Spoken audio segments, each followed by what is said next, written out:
السلام علیکم ورحمۃ اللہ وبرکاتہ۔ ٹاپ وظائف چینل پہ آنے والوں کو خوش آمدید۔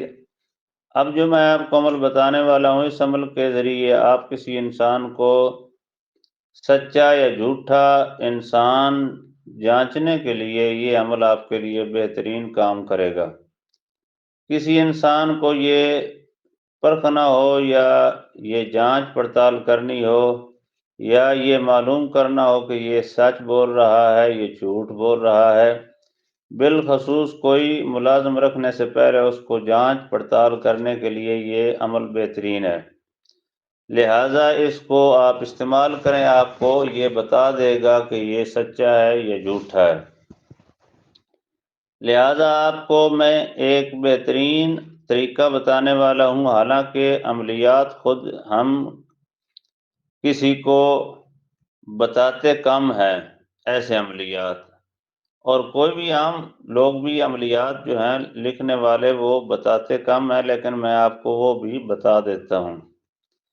اگر کوئی آپ کی چیز گم ہو جائے تو اس میں سچے اور جھوٹے کو پرکھنا ہو، پھر بھی یہ کام دے گا۔ سچ اور جھوٹ کے انسان کو پرکھنے کے لیے، اس کو جانچنے کے لیے لاجواب بہترین عمل ہے۔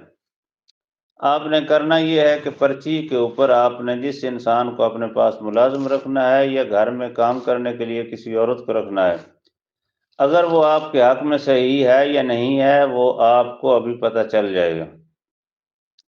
آپ نے اس عورت کا نام، اس کی والدہ کا نام پرچی پہ لکھ لینا ہے، اس سے پوچھ لینا ہے کہ آپ کا نام کیا ہے اور آپ کی والدہ کا نام کیا ہے، وہ ایک پرچی پہ لکھیں اور اس پرچی کو گوندے ہوئے آٹے کی چھوٹی سی ایک گولی بنا کر اس پرچی کے اندر آٹا رکھ دیں، اوپر پرچی لپیٹ دیں۔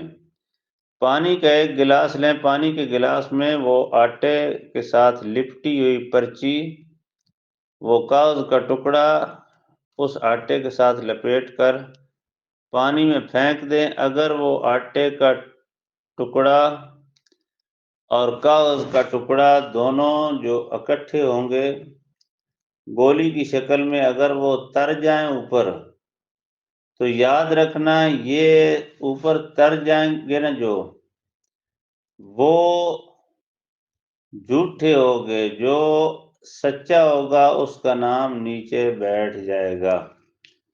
جس کا نام اوپر ترے گا آٹے کے ساتھ، اس کے یاد رکھنا وہ آپ کے لیے اچھا نہیں ہوگا، نہ ملازم نہ عورت کوئی نوکرانی آپ کی۔ لہٰذا کسی کے سچ اور جھوٹ انسان بولنے والے کی تمیز کرنے کا آپ کو عمل بتا دیا ہے، آپ کریں۔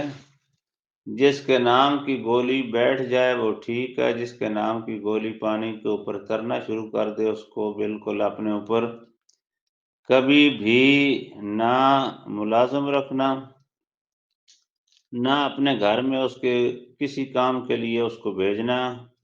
ایسا انسان آپ کے لیے نقصان دہ ثابت ہو سکتا ہے۔ لہٰذا اگر عمل اچھا لگے تو آپ اس کو شیئر کریں، لائک کریں، سبسکرائب کریں تاکہ آنے والے لوگوں کا فائدہ ہو جائے۔ اگر کوئی آپ سے کام نہیں ہوتا، رشتوں کا مسئلہ ہے یا کوئی ویسے بندش وغیرہ ہے، آپ ہمارے ساتھ رابطہ کریں، ہم آپ کو کر کے دیں گے۔ آن لائن بچوں کو آپ نے قرآن پاک پڑھانا ہے، حدیث پاک یا ترجمہ وغیرہ پڑھنا ہے، یا بڑوں نے پڑھنا ہے، یا ہماری مائیں بہنیں پڑھنا چاہتی ہیں تو ہم آپ کے لیے حاضر خدمت ہیں۔ لہٰذا آنے والی ویڈیو تک کے لیے انتظار کریں۔ اللہ حافظ۔